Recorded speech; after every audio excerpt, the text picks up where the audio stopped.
Hey there, I'm Lee Ullman here with some big news from the National Young Farmers Coalition. We're partnering with Heritage Radio Network on a special season of The Farm Report.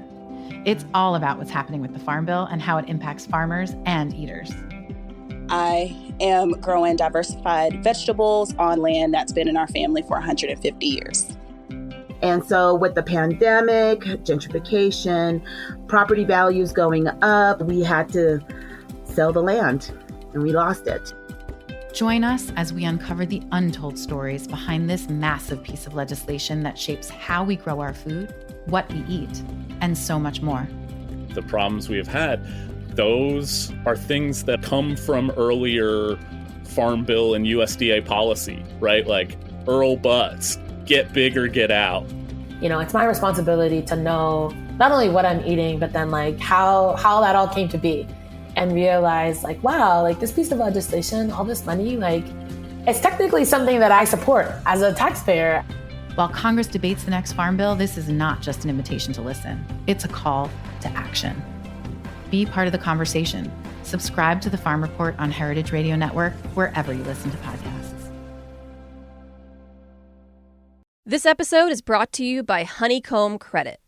Heritage Radio Network listeners can learn more about the power of community capital by visiting honeycombcredit.com/HRN. This week on Meat and Three, we dedicate our stories to elders, grandparents, and family members who came before us. Some people called on the phone. What time is your appointment? Mine's 2:45. Our friend the dentist, he was 3:30. And it was like a social event. It's a small island. A lot of them I knew when I was a kid. So it was, to really help them feel like they weren't alone. It's partly this communal nature of food, and so it can operate as a bridge, not just between neighbors and friends, but also between the living and the dead. Listen to Meat and Three wherever you get your podcasts.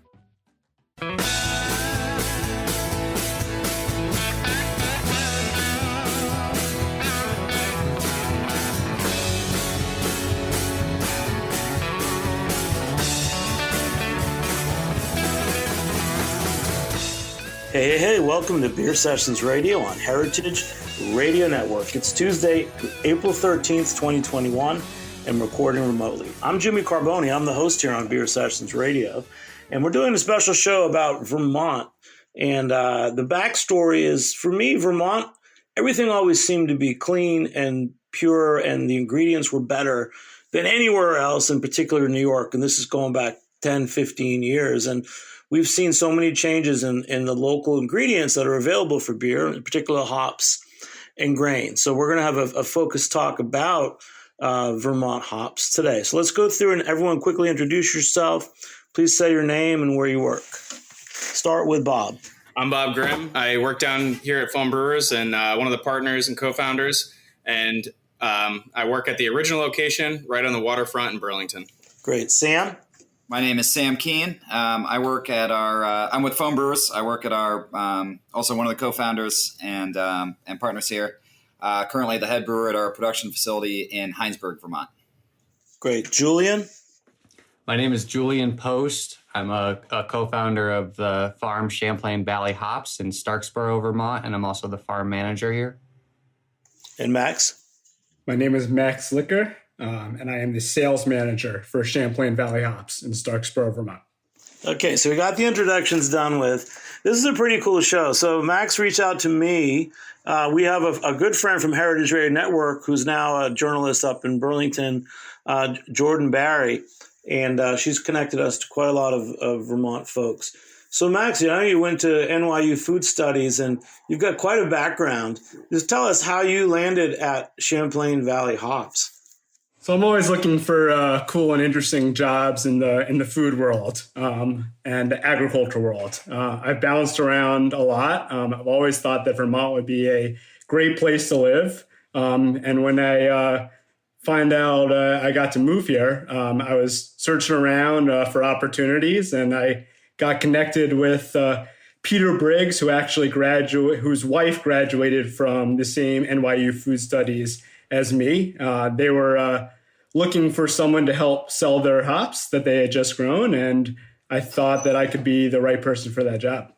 Wow. Well, that brings up the first thing I want to talk about. We're not going to go exactly in order, but with Julian, how do you create a market for that? I mean, when you guys tell us how you started, because I always thought that everything was grown in Vermont, but apparently it wasn't, right? Yeah, the hop industry is super interesting and niche, I guess is kind of the word for it. There are 60,000 acres of hops in the whole country, which there's probably as many acres of corn grown in the county of Vermont that we're in. But the U.S. actually produces 40% of the world's hops. So I like to say that just a little bit of hops goes a long way. And basically that really small acreage has such a huge impact on beer, obviously. And so in Vermont, and then the other kind of relevant piece of information on hop growing in the U.S. is that 98 or 99% of hops in the U.S. are grown in Washington, Oregon, and Idaho. And so that little sliver of a 1% is what covers the Northeast and Michigan, which are kind of the other main hop growing areas. So we are kind of pioneers on this side of the country. Vermont and New York used to be the largest hop growing states in like the mid 1800s before Prohibition. And so we're not starting over, we're not starting from scratch here, but we are kind of starting over because there haven't been hops here for 100 years. We've lived through that in following New York the last 10 years. We've seen just, how the whole small hop industry got jump started. But I wasn't familiar with Vermont. I mean, I can't believe you guys didn't get started till like 2018. Yeah. So, and this is, getting off on a little bit of a tangent, but for the 3 years preceding the founding of this farm, I worked for the University of Vermont as a researcher, and I worked for a woman named Heather Darby, who is a pioneer in bringing back or kind of evolving a lot of innovative crops in Vermont. And so I did the hop research for her. And by the end of that time, I felt confident enough that this was a good idea. And really in large part, and we can talk about our relationship with foam, but they are really the only people that are, that we should be talking about this history with, because really we started working together when I worked at UVM, and because they've been so interested in local, since the very beginning of their brewery, we've been able to learn together how to brew with local hops, what's special and unique about them, and we're getting better and better and getting more information over time about that. But it started really, as a research yard at the university, and then now has evolved into a farm, which is our farm is actually the largest hop farm in the Northeast. So you're the largest hop farm in the Northeast, but you're really pretty small, right? Yeah. So to give some context, the average farm size in the U.S. is about 700 acres, and our farm is 37 acres of hops. So you got a long way to go. Let's go. I want to go to Ben and Sam. I know you're together. What's cool about this show is that 2019, we hosted an event in New York City, and we were looking for breweries in the Northeast that were working with local ingredients. And foam just popped up, and Todd Hare came down with a sixtel of something. So this is really fortuitous. I really wanted to talk to foam for a while. So who wants to start, Ben or Sam? Just talk about your commitment to local ingredients and how you start working with these guys. It's Bob, but that's okay. Yeah, I mean, I think just from the beginning, from the business plan all the way up through, it's been our ethos and a priority of ours to focus on sourcing quality ingredients in general. And, within that vein, we also wanted to source local ingredients. And luckily, in Vermont, there's a lot of quality local ingredients, including hops. And we really have spent a lot of time and energy creating connections with farmers and producers in our community and incorporating that into the beers that we're brewing down here, whether it's a hoppy beer or a fruited beer, mixed culture, saison, all sorts of different things. We've utilized all different types of ingredients, herbs, fruit, grain, and hops, and we've created some pretty interesting beers out of those local ingredients. And it's been pretty fun and exciting to take these ingredients all of this stuff that we can get from our local ag economy and turn it into something that people can enjoy in a glass, beer. And especially on the scale that we're doing it, we're relatively small, but our model is really having people come to us and experience the beer the way that we want them to experience it, which is usually down here on the waterfront of Burlington. If you've been here, you would know it's a beautiful view.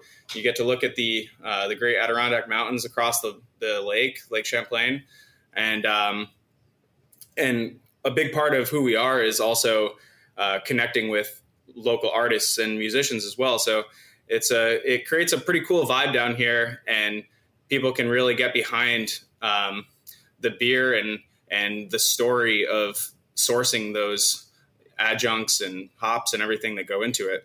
And like Julian said, we've known each other for quite a while now. We met, I was actually just talking about this today. Julian, I think it must have been probably 8 years ago. Yeah, 2014 maybe, Julian, if that sounds about right. When we were at Sweetback at the time. Yeah, and yeah, we've just developed that relationship, and I think it's been great getting to know you even better, and I feel like that the relationship that we have is very similar to a lot of the other relationships that we've cultivated now, and it's just a very casual, comfortable situation where we can go back and forth and exchange ideas and thoughts, and like you said, grow together and create together. And it's definitely a unique experience, and I don't think that by any means every brewer gets to have that experience.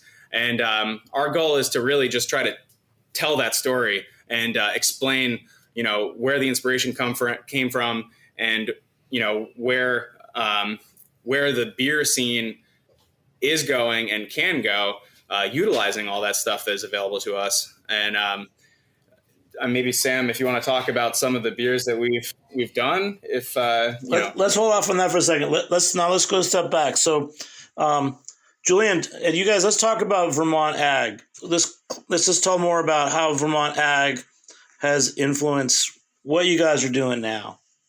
Sure. Yes. So, Vermont traditionally has been a dairy state. So milk and maple syrup, I guess, would be the other, big historical crop for us. And then the secondary product of milk is cheese. And we have many excellent artisan cheeses. And so really that's dairy. And for some part, maple syrup have really been the dominant kind of agricultural commodities that Vermont has produced. As dairy, all farms have gotten bigger and bigger and more consolidated. The dairy industry has shrunk in Vermont. And so it's become more of a mix of, organic vegetable producers and people who are looking at, people who maybe did milk cows previously, who are looking for new crops, innovative ways to keep their farms going. That's great. So Sam, tell us what beers you guys have made with either single hops or other Vermont hops. Yeah, there's probably too many beers for me to just remember off the top of my head, but we've certainly done a number of beers just with Champlain Valley hops, even in the last couple of years. But it it all kind of started with a beer called Local Dork. And that goes all the way back to 2016 in the first year we were open, where we had these two guys who are these two just kind of awesome musicians up here, Matt Hagen and Bob Wagner. And they both kind of go off and do their own respective projects in music in and around Burlington and Vermont. But they come together as two people to form a DJ group that they call Local Dork. Yeah, and it's awesome. And it's all just kind of spinning vinyl, and they kind of have a live microphone, and it can kind of turn into playing games with wherever they are and kind of who's in the room that they're in. Very interactive. It's certainly very interactive, and it's just a fun thing. But so going back to 2016, we kind of discovered these guys, and they would do every Tuesday night at the brewery. They would do a DJ set and spin vinyl. And I want to say we were running a food special at the time, maybe one of those nights. We were also doing we were doing special can releases for the community, because we would typically do can releases on Friday and Saturday, and a lot of people in town couldn't come to them for different reasons. So we started getting a lot of feedback saying, can you reserve some cans for the community for people to come down and purchase on Tuesday?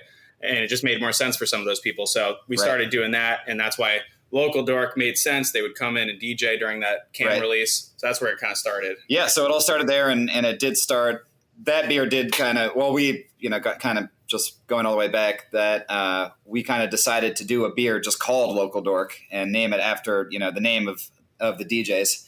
And that beer kind of utilized, Peterson quality malt, local Vermont grain, and Homestead hops originally, which is no longer existent.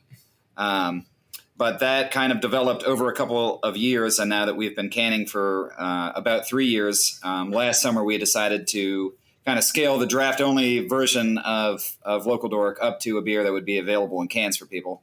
And I believe we've done 3 of them. Each one has been different. So again, we've done one with Peterson quality malt, and then so we've done 4, because we've done 2 with Champlain Valley hops, and we also did one with Whitefield hops, also Vermont Hop Farm. But those have kind of been at least for cans and kind of awesome way to get this Local Dork beer, or just local beer in general, to more people other than people that are just coming into the brew pub. That was kind of the idea for that beer. And as Julian and Max can kind of tell you, one of the coolest beers we did last September was they basically, right in the middle of their harvest, were able to, as they were harvesting Centennial, load up a truck full and bring it, 3 miles down the road to our production facility, and basically dump, 300, 400 pounds of fresh cones into our lauter tun for the brew that day, which became a wet hot double IPA, which was Local Dork. Yeah, with that volume of hops, we utilized the mash lauter tun essentially as a large hop back. So after the boil, we would run that wort back into the lauter tun to soak up all the goodness on the cones before we cast it out into the fermenter. And the aroma of that is just always so epically awesome. And we've done a lot of those wet hop beers over the past few years that we've been open, doing every fall. People start looking forward to it now. It's harvest season, or when are the wet hop beers going to come around? And we always deem those the Local Dorks. So it is kind of a changing thing. It's something that isn't always the same hop combination or the same brew necessarily, but we do that with several different variations of different cans and stuff as well, where there's one like headline name, and then there's different variants that fall under that. And Local Dork is one of the cooler ones, in my opinion, especially utilizing the amount of local hops that we're using. That's great. And it even does turn into its own draft only versions as well. So, while we were kind of doing the stuff for cans in Heinsberg, Vermont, Bob and the other brewer here, Josh, were doing smaller batches on the 7-barrel system, but just the exact same way in that, hops, at least for the wet hop stuff, were being harvested that day and being brought down to the brewery within a matter of, an hour. Yeah. And one last thing to say on that too is just going back to people coming into foam and enjoying the vibe and the experience while drinking the beer. It's always a special moment when people come in when we're doing those wet hop beers, because that, like I said, that aromatic quality is really unmatched, and people just love to be, consumed by that. It's like you're walking into essentially a sauna at that point with like steamy hop aroma all around. And it's a pretty unique experience, especially for people that have never really smelled that. And fresh hops are so vibrant and have such a fresh, like green, citrusy, piney aroma. It's a really unique moment in time. So what time of year then should I visit you in Burlington for that? Yeah, exactly. I mean, Julian, when you start in harvest this year? Yeah, so Centennial will be start around August 10th and go for 2 or 3 weeks. But the whole harvest goes basically early August. The bulk of those beers, like all the wet hop beers, it's a very short time period, and that's what makes them so special, because it's just in those, the few weeks, the pick windows for those hops. And once they're ready in the field, we plan to be nimble over here and plan for the brew and get it scheduled up and do it. So man, that's worth the trip, I'll tell you. Hey, let's go back to Julian. So let's talk about, as Champaign Valley hops, and Max, please join in too. Just talk about, we kind of understand how hops have to grow. It takes a number of years and all this, but more about the market. How were you able to get people into your hops? And how are brewers able to switch from like using pellets to whole cones and other things? Let's go into that phase of your story. It's like you guys are open, you're growing hops, some customer interactions. How about that? I was just going to say that foam obviously has been an early adapter of our hops, and they're very creative, and they're great at coming up with new recipes. And a lot of brewers also want to trial new recipes with our hops. Usually it's not a substitution. So it's not like we're going to take this beer that, everyone loves and swap out, the Cascade they usually use for ours. It's a lot more of developing new recipes to highlight local hops and really pass on that information to their customers who are excited about using local ingredients. We've had a ton of positive support from the community. We've done a lot of events where we've gotten people to come out to the farm, brewers to come out to the farm, especially those that haven't been to a commercial hop farm of this size before. It's kind of like a wow moment when they come out here in late June, July, and August and see the hop yard completely full. It's almost like a jungle. And that really gets them excited and really gets them wanting to use our products. I'll tell you, about 11 years ago, I was in the south of Netherlands, and right at the Netherlands and Belgium border, there was a big hop field, and it was like covered hills and hills, and I had that moment, and it was really inspiring. Oh yeah, that sounds awesome. Yeah, but then like as brewers, but I want more from Julian. You tell us who you are, man. Are you a scientist? How did you train for this? Because hops are pretty sophisticated, aren't they? There is a lot to learn, and because it's such a small industry, you can't just Google something. There's really, there's these small pockets of people who have been growing hops for generations, and so you got your pocket in the Pacific Northwest in the U.S., and then you've got your German and Czech growers in Europe, and so the research background has been incredibly important for me. And at the same time, all of the networking that I did while I was a researcher has really paid off just as much or more, because really this is, being able to call someone up and say, I don't understand this, or we need to tweak this aspect for like our dryer. We're having issues with our dryer. We want to condition our hops better. I've got a Rolodex of 20 different growers who I send text messages to figure this stuff out, and that's been incredibly valuable for us.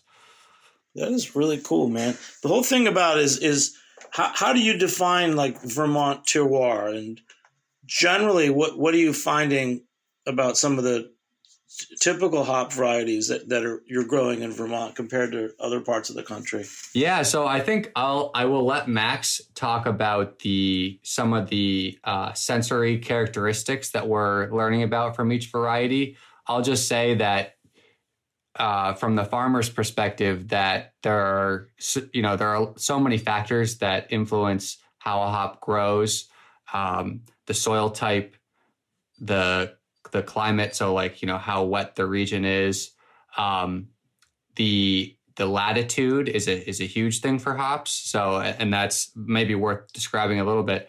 Basically, hops grow incredibly fast. They can grow up to 12 inches a day. And they need to because they need to grow up this 18-foot tall trellis in order to get all that length of the vine, which all the hops grow on.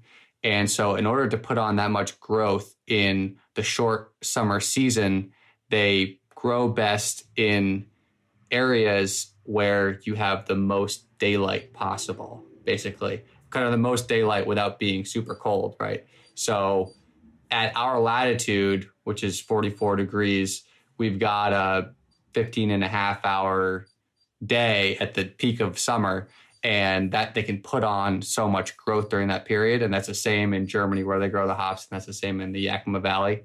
So anyway, you've got all these different things that are influencing how a hop smells and tastes. And we're just starting to put some kind of numbers and sensory notes to that. And Max will do a better job of describing kind of what we're learning so far, and also the project that we've got going on now to learn more about that and put more specific vocabulary to it. Yeah. So there's a lot of different ways that people evaluate hops. The most common is probably rubbings, where people take a hop pellet or a dried cone or even a wet cone and kind of massage it into the palm of their hand and then smell, and then come up with certain aroma notes that they would hope would show up in their finished beer.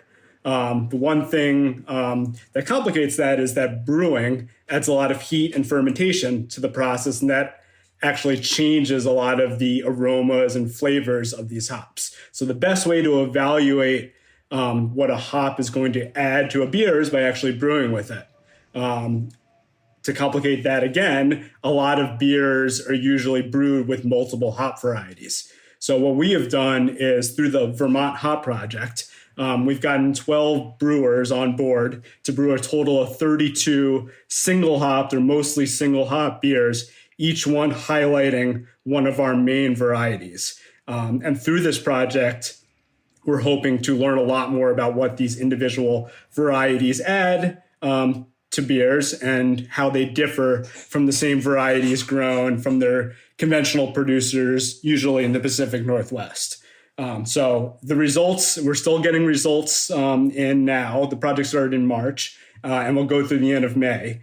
But we've learned a lot. I can talk through a few of those notes. Like, for instance, our Cascade has shown to have a lot more floral and orange blossom characteristics than most other Cascades that people are used to brewing with. Our Chinook is a lot more ripe pineapple and bright tropical fruit characteristics rather than the piney characteristics that are usually common from Chinook from the Pacific Northwest. Our Magnum, which is typically used as a bittering hop, and Foam actually just made a great beer with it for the project, has had a lot of fruity characteristics and a great fruity aroma, and we think could be used in a lot more ways other than just for bittering. So those are just a few. Our Crystal has a ton of grapefruit and cedar and pine characteristics and is very bright. So we're hoping to learn a lot through these 32 beers, and we're asking all of the brewers involved in the project to fill out a survey to help give us feedback, to help better explain these hops to other brewers, and hopefully that information will benefit the industry as a whole. Wow, that's a really great start. We're going to take a short break and be back in a few minutes on Beer Sessions Radio. All right.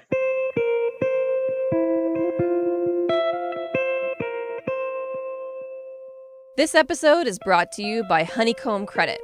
Heritage Radio Network listeners can learn more about the power of community capital by visiting honeycombcredit.com/HRN. We all know that food businesses like yours are the backbone of your community. You make your neighborhood a more delicious place to be, and your customers are hungry for more. Food businesses across the country are working with Honeycomb to open new locations, buy equipment, and grow. You too can unlock fair growth capital by allowing your community to invest directly into your business. A crowd-funded loan from Honeycomb deepens your customer relationships and gives them a whole new way to engage with your business.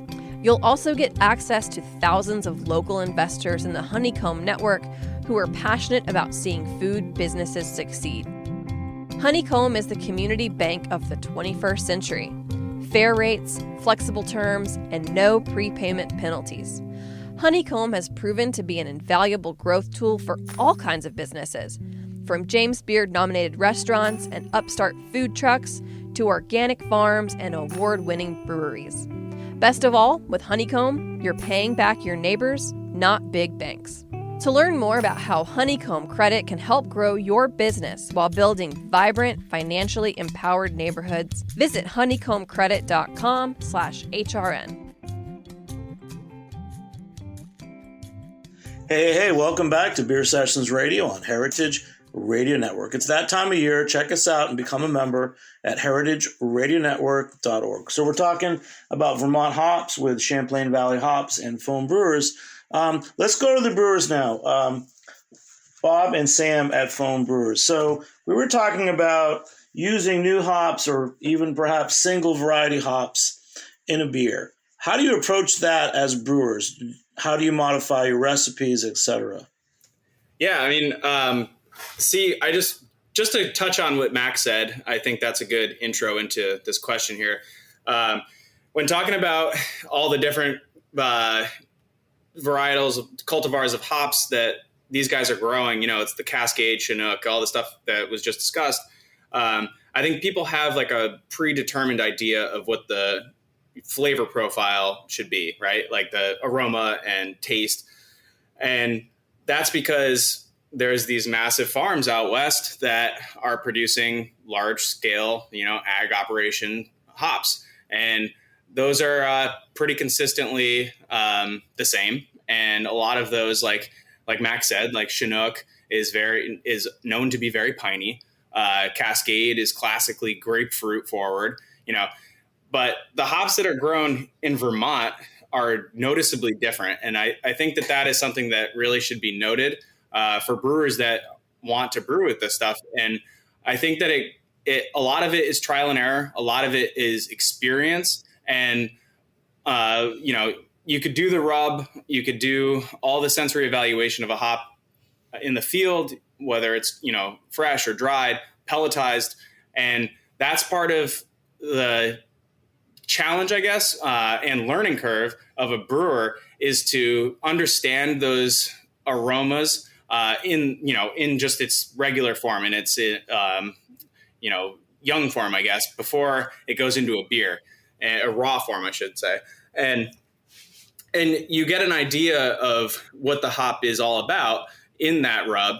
But like Max said, there's a lot of stuff that goes on beyond the pelletizing that changes the quality, or not the quality, but the character that you might be smelling originally when it's in a finished beer. And it has to do with the temperature of the boil, whether you're adding it in the beginning of the, for bittering or whatever, if you're doing a whirlpool. And there's just so many steps throughout the way. So, we've been experimenting a lot with different processes to really nail down what works for us, whether it's local hops or not. But we've, in particular, been really focusing on utilizing as much local hops as we possibly can in the beer. And we actually redesigned, I guess, or added, I should say, a piece in the process in our brewing down here at Foam. at the original location here. And what we did was we added a line off the heat exchanger going back into the Whirlpool arm on our kettle. And that way, we when we do our big Whirlpool additions, we can run it through the heat exchanger and cool the wort in the kettle down to about 180 degrees. And 180 degrees is the magical number because that's where isomerization does not occur anymore. So for those of you that don't know what isomerization is, that's the changing configuration of the molecule, the bittering component of hops, and it's the alpha acids that then convert into bittering compounds that are soluble in water or beer, whatever.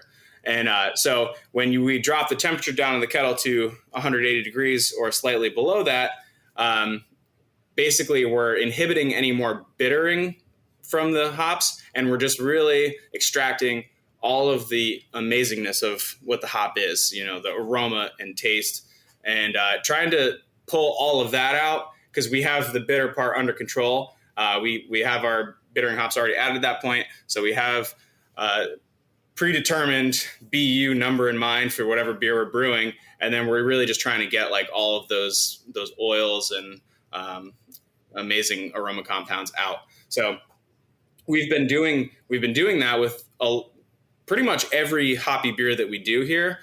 Includes Champlain Valley hops and also Whitefield hops, but Champlain Valley is a much larger hop farm, and we get a lot of hops from them too. So we just have been really working toward incorporating that into pretty much every hoppy beer that we possibly can, and the end result is pretty fantastic. We're getting, like Max said, we're getting pineapple, citrus, all the sexy hop aromas that you might find from West Coast hops or, Australian, New Zealand hops that are notoriously amazing. And we're getting that from hops that are grown here. And it's a really cool thing to really, brew beer regularly and change it up and try different hop combinations or even single hop beers and really like start pulling out notes that are not expected from these cultivars of hops. And like I said too, like telling that story and explaining that to people and getting them behind that is a pretty, I'm sure people aren't always, they don't know what to expect. And so when they taste something that says that it's with local hops or whatever, I think, people probably are like, what's this all about? And then they taste the beer and they're like, wow, this is actually pretty awesome. It's tropical or, citrus forward. And, I see it because I'm down here brewing every day and people are in the brewery when we're here brewing, and you could see them drinking the beer and get excited about it. And it's a pretty cool thing. And having that connection and, to the farm and to the people and being the intermediate factor of actually making the beer. It's a pretty awesome job. Let's take a step back, more about hops. So for each of you, think of let's say a more well-known or more available beer that represents a hop to you. Like, is there a beer you think of for Cascade? Not from Vermont, but somewhere else. Is there for example, anybody want to go there? Well, that's an interesting question because kind of just to touch on what Bob was saying about kind of this awesomeness and this terroir of Vermont grown hops is the fact that we also brew a lot with a lot of the same cultivars from the West Coast, grown out in Yakima. So say Centennial, Chinook, Cascade, Nugget, things like that. But we're brewing almost every day in both locations.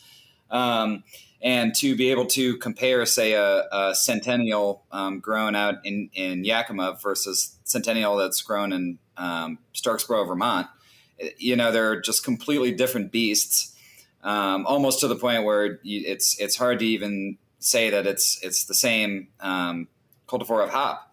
But it's just this really interesting thing where being able to brew with both or like, so I think to what you're asking is say, like the classic beer that kind of comes to mind would be Sierra Nevada Pale Ale, which is just kind of a classic for everyone, and kind of almost like a awesome, gateway beer into drinking craft beer and discovering what is hoppy, what is bitterness, what does that mean? What does that taste like? What does that smell like?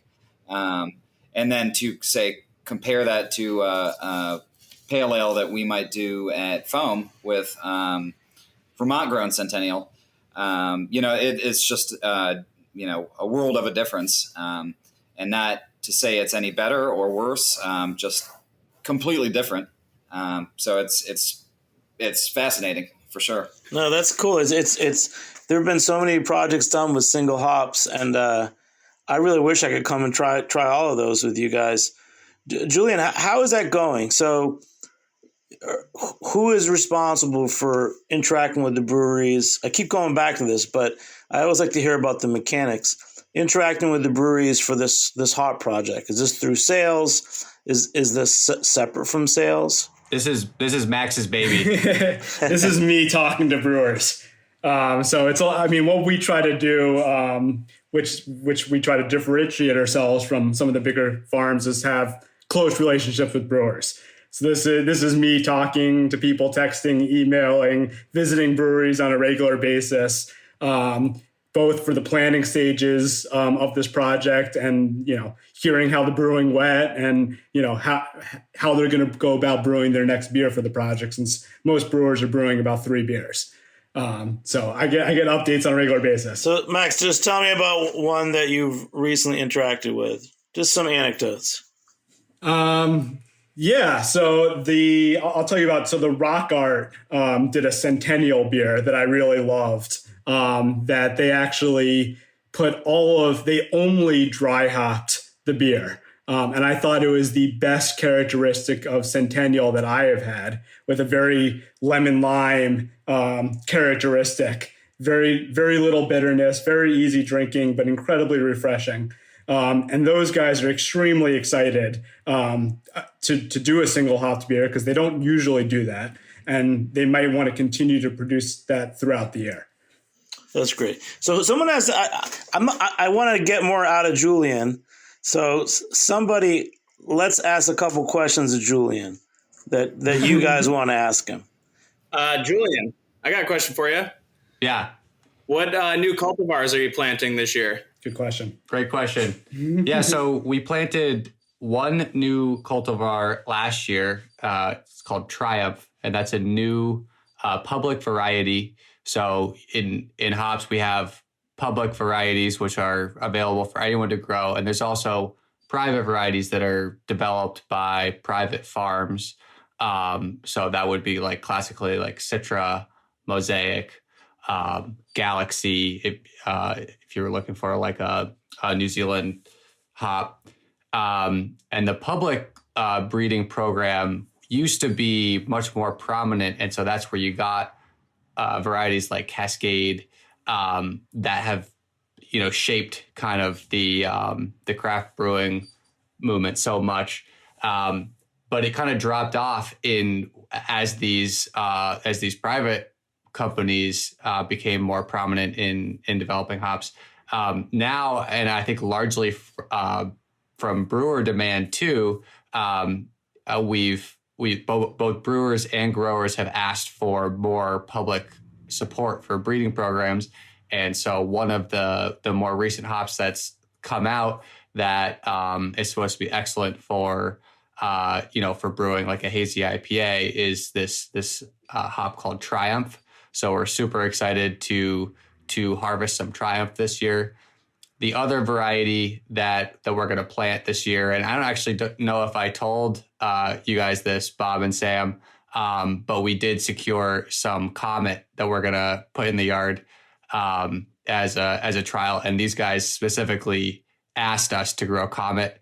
So I know they're going to be excited about that, partly because they often use, and maybe you want to go into more detail, but they often use Comet as a replacement or a kind of a similar hop to Citra.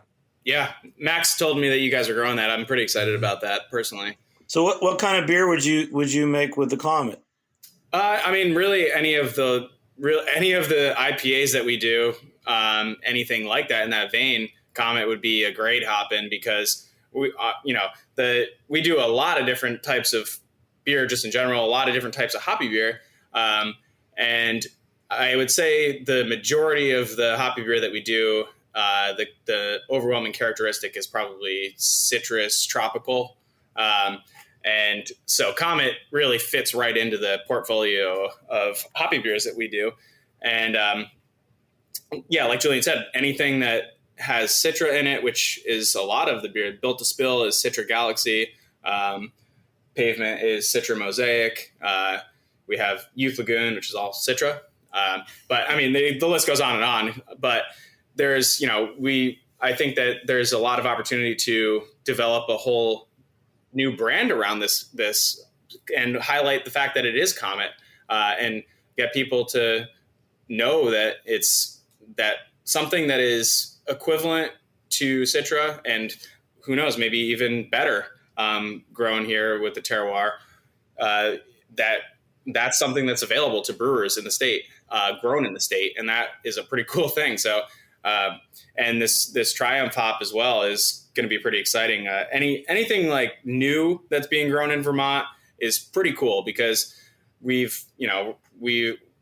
familiar with the Cascades and Chinooks and all that stuff. So anything that we can get our hands on that is different and grown here, that's not usually grown here, that's pretty cool. Great. Pretty exciting. Comet also has a pretty interesting history, because the kind of hops that brewers have been looking for has changed so drastically over the past 20 years. And so, at the time that Comet was first released, it basically wasn't really what people wanted. I think the brewing industry was much more just kind of lager focused, and craft brewing, hadn't really taken off like it has now. And so some of these varieties, Comet and Cashmere is another one, that are becoming more popular now, are actually these older varieties that were just kind of like way ahead of their time, and people are now rediscovering them and finding that they work super well in the popular beers of today. So Julian, well, now we can go back to hops. How long does it take you guys to make a producible amount of a certain hop? And just tell us a little bit about the science of hops and growing it. Sure. So hops are perennial, meaning they come back every year, like on a vineyard or an apple orchard. And it takes a while for them to get established and reach maturity. So a mature hop plant is 3 years old or more. And so it takes, from when you first put them in the ground, you have a waiting period of caring for them and allowing them to build a root mass underground, and really get the energy to put out lots of hops.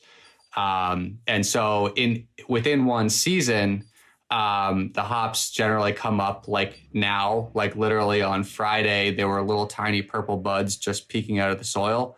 And today, which is, so 4 or 5 days later, they're like 6 inches tall.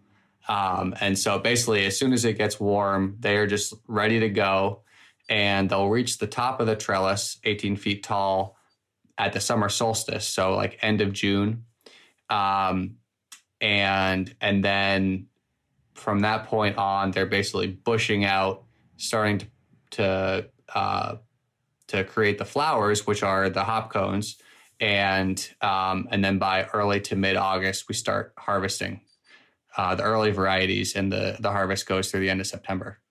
So you're saying that possibly the best hops are in the areas like yours where there's the longest day. Yeah. And it's, it also depends on the variety. So some varieties such as Centennial are known to like even the longest day possible. So that's, maybe toward like 50 degrees of latitude, and some varieties may be better suited to a lower latitude. So, like low 40s. And then you've got kind of the middle, which is where, most of the most of the yards are. So it's really interesting to see, both which ones do well, but also what characteristics you might get even from growing that same variety at a different latitude. And like I said before, we're at 44, so we're kind of in the middle of that. And then in your terroir, so besides the longest day, what about soil, drainage? Is the soil and everything different in Vermont than out west? Is that part of why things taste different? It is, and it's also different, like from one side of the town to the other, to be honest. So we actually we're in this really cool geological spot where basically when the glacier was melting, the area that we're in is this corridor that's kind of flanked by two very small mountain ranges. And so the water was channeled through this area and it was moving pretty rapidly. And so the sediments that fell out of that water was only the heaviest stuff, which is like the sand and gravel. And then when the water got out towards the plains and it started moving a lot slower, it dropped out all the clay. And so we've got, down towards the lake, like where the foam brewery is predominantly clay.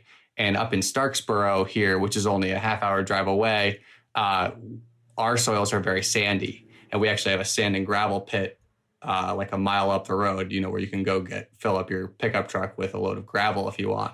And so we picked this spot specifically because of the sand, because for hops, it's very important to have good drainage so that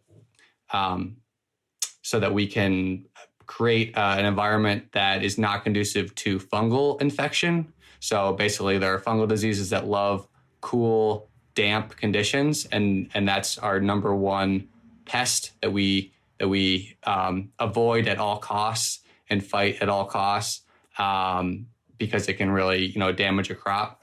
And so finding those sandy soils was just a huge opportunity for us to be able to start on a really at a really good place in making these plants healthy.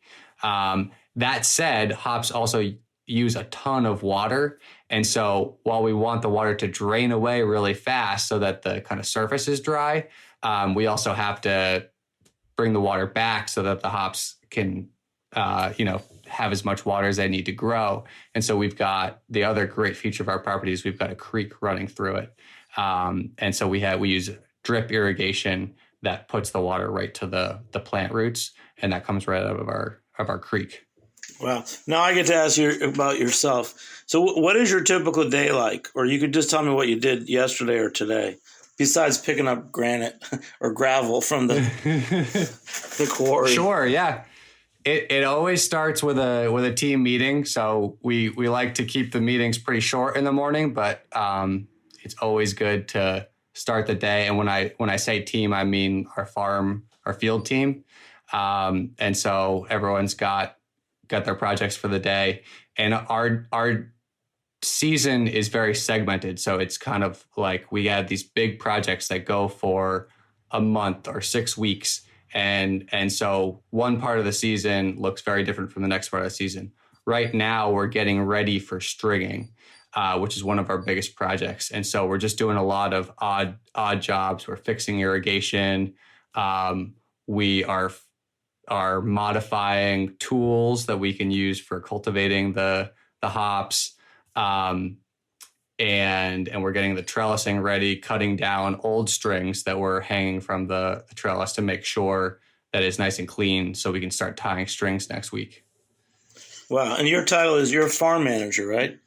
Yeah. So yeah. And I got a little distracted, but so I'll start the day with our team meeting. And then typically after that, I'll go up to the field, take a look at the hops. On Tuesdays, and today's a Tuesday, I have a sales meeting with Max at 10. So we're kind of on sales. And then again, this time of year, it's a lot of preparation. And so coordinating deliveries of a lot of raw materials, irrigation supplies, fertilizer, that kind of stuff. Wow. And then Max, so like, what is your sales meeting with Julian like? What kind of information are you exchanging? We're talking about obviously sales for the week, new customers that were added, strategy and leads, brewery updates, beer releases with our hops, plans for our social media presence that week, different marketing activities because I do marketing as well. We're currently working with a marketing team to redo our website and create an online store. So trying to figure out a bunch of shipping issues. Right now I'm battling to try to get a hop shipment over to a brewery in Quebec. And I've realized that especially in the COVID era, that's a little bit more difficult than it originally had sounded. So a lot of behind the scenes, administrative, logistical things. Taking a lot of notes on all of the interactions I have with brewers, so that I can, who I need to follow up with. And then lots of phone calls, lots of texting, lots of emails. And a couple days a week, usually I'll do site visits and visit breweries, talk to brewers, bring them hops, pick up beer, stuff like that. So you're a New York boy, you're up in Burlington. So I'm sure, I know you're all work. So when you go to visit, tell me a brewery that you visit other than Foam that you like to have a beer at, and what beer do you might have had recently? I was at Black Flannel recently. I was, had a beer that they had made for the Vermont Hop Project that used our Magnum. And it was actually the first single hopped Magnum beer I'd ever had. So it was kind of like a eureka moment to really rediscover this hop and really hear from the brewer and their staff what they thought about it. And, I can use that information in future sales, and also feels good to know people really like our products. Yeah. Now back to Foam. So you guys, it's Bob and Sam. Bob Grimm. Yes, sir. And Sam Keene. That's awesome. I love those names. So we're having a lot of fun here. And so when Foam started, I just want to hear a quick evolution of your actual brewing, from when it started to having this production brewery and what you guys have learned and just a little bit of shop talk. Who wants it? I'll go. You go ahead. Sure. And say your name too, because I'm getting confused. Okay, this is Sam now. Okay, Sam Keene. Sam Keene. So we, as you probably learned from the bios, but we Bob and myself both kind of started our brewing careers at Switchback Brewing Company, which is down the road, also in Burlington, Vermont. But as we are talking about Foam, we had each kind of came into Foam with different aspects of brewing experience. Bob had kind of been doing, a pilot system or experimental system, whereas I had been kind of brewing the same thing every day. Totally different brew house, but kind of compiling that experience and dropping that into Foam with our other partner, Todd Hare, who has been brewing for decades at this point, and is currently our brewmaster.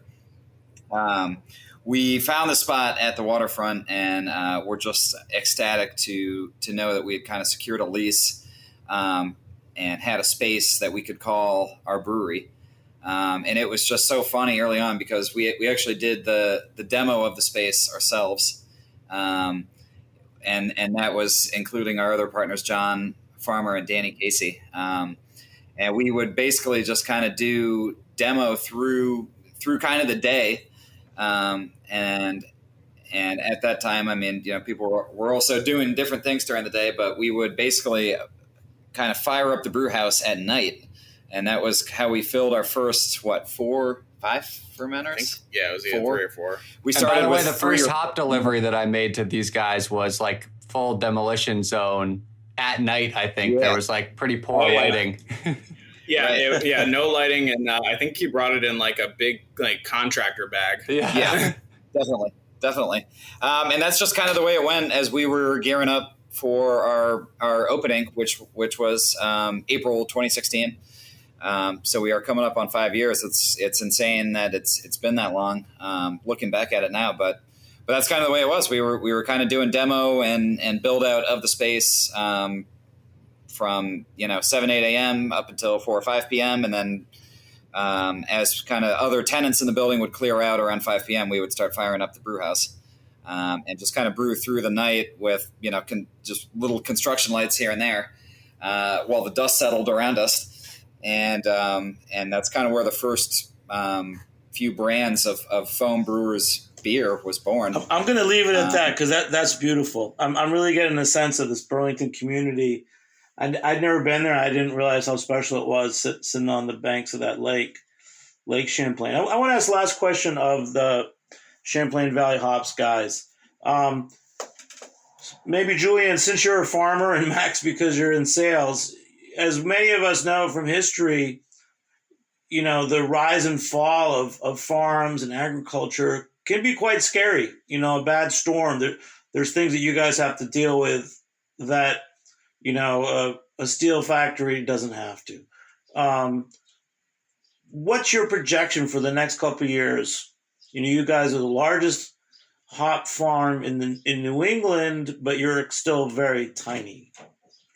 Where is this going, and what do you fear? Like this, let's put it out there. What's your biggest fear right now as a very small hop grower? Yeah, good. That's a good question. That really cuts to the core. I think I'll start by saying that because we, farms are subject to the kind of risk that you're talking about, and largely you can attribute that to the weather, right? Although farms are also subject to rising and falling commodity prices, which can be just as destructive as the weather. But having a business that is so tied to something that you have no control over, I think actually teaches you a lot of really great lessons about, just being able to roll with the punches. And so I think in general, we're pretty good at that. COVID has been a real sucker punch for sure. Really for the brewers, and then us, and in a secondary sense to us, because what affects them affects us. And so I'd say what's keeping me up at night is worrying when the people are going to come back to the bar and come back to the brew pub. And I hope it's soon. That's great, man. And talking to you guys, I almost forgot of this stupid pandemic anyway. So thanks for bringing it home, brother. And that's why we're doing this remotely instead of me being up there or you guys being in our studio in Brooklyn. And Max, thanks for putting the show together, brother. Anything else you want to say before we close out?